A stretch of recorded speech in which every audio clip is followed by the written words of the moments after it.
Cashless shop ही जी संकल्पना आहे, ही पहिल्यांदा ऐकताना ना मनाला भिडणारी आहे आणि तेवढंच आश्चर्य निर्माण करणारी सुद्धा आहे. मुळात ही कन्सेप्ट कशी तुमच्या डोक्यात आली किंवा कशी ही जर्नी मुळात सुरू झाली? हां. तर मी खरं सांगू का? ही कल्पना माझी नाहीये. बरं, ही ज्यांना मी देते, बरं, त्यांची ही कल्पना आहे. बरं. ज्या कष्टकऱ्यांना मी हं, सर्व गरिबांना मदत करत नाही. हं.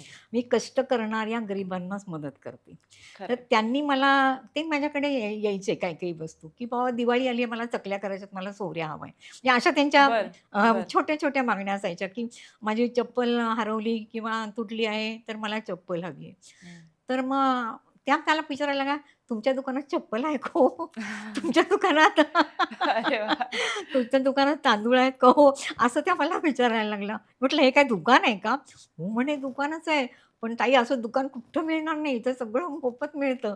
मग बरं, त्यांनी कॅशलेस हे नाव माझं आहे, बरं. दिलेलं आहे त्याला. त्याचा बारसा मी केला असेल, पण दुकानाची कल्पना त्यांनी जन्माला घातलेली बरं. आहे.